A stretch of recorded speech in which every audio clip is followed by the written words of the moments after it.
Hey guys, how's everybody doing? I want to do an update. This is part 10. Camper is doing very well.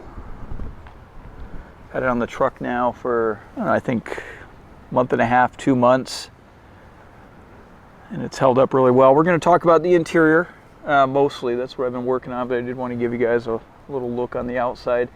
A little update on gas mileage. If you guys had recall, on some previous videos, I did a little gas mileage comparison between the truck by itself and Camper 6.0 and 5.0, and the findings for that initial test were both 5.0 and 6.0 produced, I got about the same gas mileage.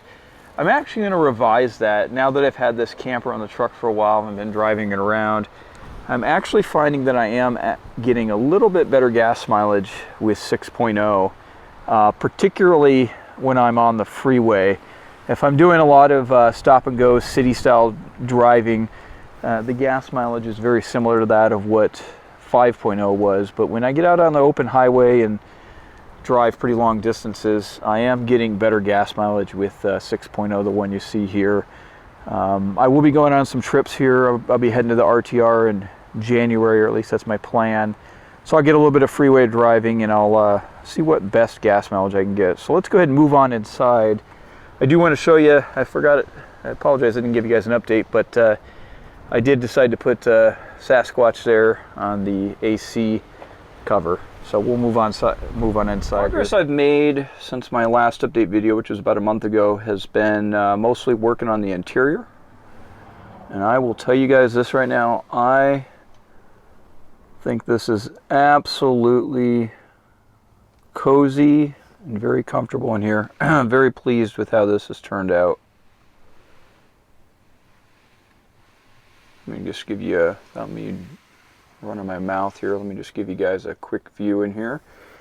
Obviously, I got this on the widest angle I can. It's not incredible, but you guys can see what we got going on. So let me touch on a few things here. So I believe I talked about it in the last video, but we have this countertop surface in here. Very much like 5.0, I incorporated this tabletop here, which would nest underneath it and lock in place. And the purpose of this is, as you guys can see, I'm sitting here on the seating area, and this is a nice way to have a flat spot to eat from, or store your coffee, or type on your computer, or play some board games, or whatever you're going to do. I've talked about this many times before, but the overall organization in this one, and I'm going to stand up a little bit while I'm talking here, is to have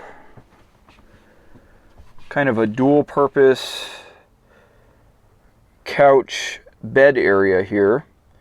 So when you're lounging in the camper, you could sit there. You have access to this table, and when it's beddy by time, this cushion right here can move, and this functions as a nice wide bed. And between the cab over and down here, there's a couple different sleeping options for a couple different people. Chose to put the fridge up here for easy access.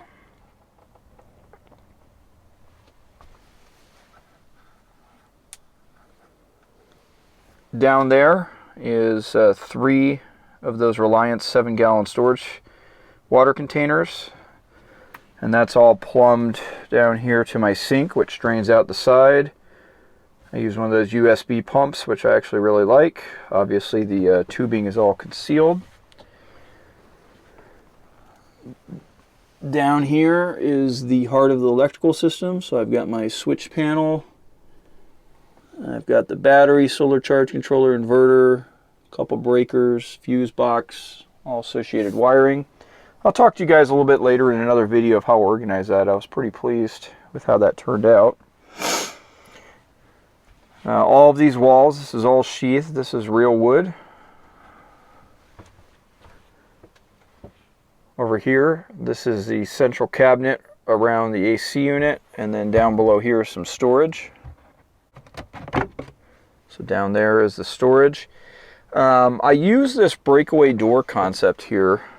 On most of my campers, I had traditionally put doors that covered various cabinets and stuff, I had used, well, traditional doors with a hinge, but I actually found that I like these breakaway doors. They give a little bit more flexibility. A lot of times a door and a hinge can get in your way in small spaces like this when you open it up. I still need to finish the doors on these two cabinets and the overhead cabinets on both sides. Still a work in progress. And I'm going to do something new with the window coverings that I've not done in others. Same general philosophy, but it'll allow a little bit more versatility. I think you guys will like that, and I'll show that in the next video. Oh, the flooring down here. Let me get out. I'll show you what I did.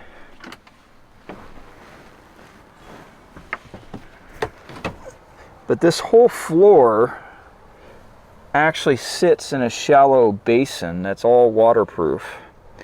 One of the recent camping trips I did on 5.0, I was in Colorado with the snow, and I found that tracking in water and snow and rainy weather is, or not tracking in water, I should say, is nearly impossible. So I created this floor system down here. It's probably a little dirty, sorry.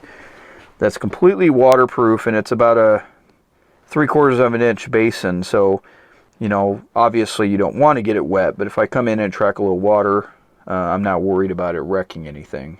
But yeah, guys, that's it in a nutshell. I just want to give you a quick update. I will touch base on how I organize that battery area, which I was real pleased with, and we'll go from there. Thanks for watching.